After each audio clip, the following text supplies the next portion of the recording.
या तो ये बंद कर दी गई है या 90% की ट्यून तक इनकी फंडिंग कम कर दी गई है। ये माइनॉरिटीज़ के साथ ज़्यादती है। ये चाहते हैं कि माइनॉरिटीज़ ना पढ़े, उनकी एजुकेशन के हवाले से ये एक जंग लड़ना चाहते हैं माइनॉरिटीज़ के साथ, जो सरासर नाइंसाफ़ी है। मैं आपके हवाले से गुजारिश करना चाहता हूँ। आगा सैयद मेहदी जी।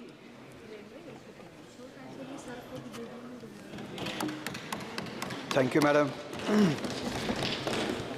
मैं आपके ज़रिए से इन एजुकेशन के ग्रांट्स के हवाले से जो डिस्कशन हो रहा है, इनमें पार्टिसिपेट करते हुए आपके ज़रिए से पहली ये बात ऑनरेबल मिनिस्टर की नोटिस में पहुंचाना चाहूँगा कि जो नीट का एग्ज़ाम होने वाला है, शायद 11 अगस्त को नीट का एग्ज़ाम हो रहा है, उसके लिए इनने बच्चों के सेंटर्स जो है वो आउटसाइड स्टेट्स रखे। हर एक स्टेट से इस तरह की शिकायत आ रही है।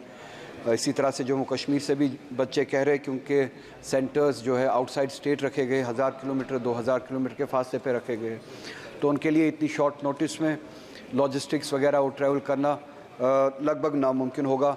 तो मैं आपके ज़रिए से गुजारिश करना चाहूँगा कि सेंटर्स जो है एग्ज़ामिनेशन के लिए या नीट के टेस्ट के लिए वो अपनी स्टेट्स में रखे जाए स्टूडेंट्स के लिए। दूसरा ये कि कश्मीर में, जम्मू कश्मीर में जो एकेडमिक ईयर इन्होंने चेंज किया, अपनी मनमर्जी से चेंज किया। जम्मू में तो मार्च का एकेडमिक ईयर जो मार्च से शुरू होता है वो ठीक है, वो हमेशा से वैसे ही चला आता है।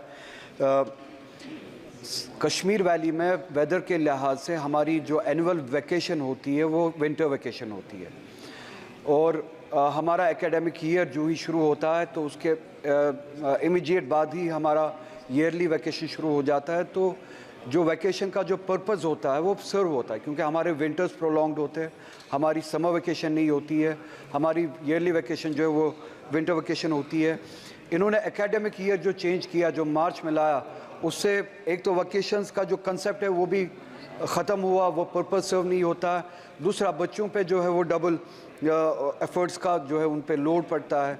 तो उनसे गुजारिश है कि वहाँ के क्लाइमेट को, वहाँ की जियोग्राफी को नज़र में रखते हुए एकेडमिक ईयर को चेंज करें एज़ इट वाज अर्लियर। हर चीज़ में एक निशान, एक मुल्क वगैरह ये लाना, अनरीज़नेबल चीज़ें लाना सही नहीं होता है।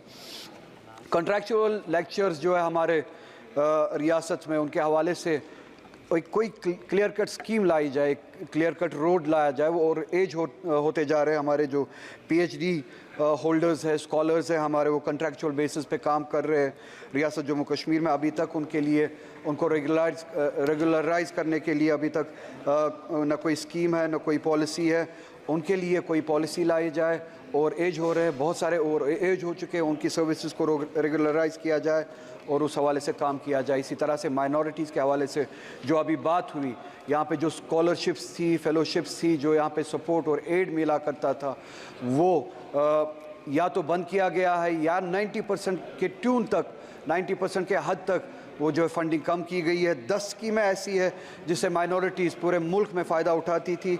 उन स्कीमों को, चाहे वो मौलाना आज़ाद स्कॉलरशिप हो, चाहे वो हमारी इसी तरह से दूसरी स्कीम्स है, पढ़ो प्रदेश, बेगम हज़रत महल नेशनल स्कॉलरशिप स्कीम, नया सवेरा, नया उड़ान स्कीम, स्पेम स्कीम जो थी हमारी, प्रधानमंत्री जन विकास कार्यक्रम जो था हमारा, या तो ये बंद कर दी गई है या 90% की ट्यून तक इनकी फंडिंग कम कर दी गई है।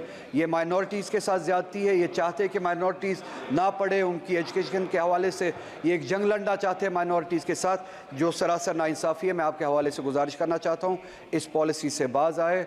जो माइनॉरिटीज़ पीछे रह चुकी है उनको एजुकेशन में सपोर्ट किया जाए, फंडिंग की जाए, उनका हाथ पकड़ा जाए ताकि वो आए, इस मुल्क में कंट्रीब्यूशन करे और पढ़ लिख के अपने सही मुकाम तक पहुँचे। मैं आपका शुक्रिया अदा करता हूँ ये वक्त देने के लिए madam spokes chairperson. Thank you so much.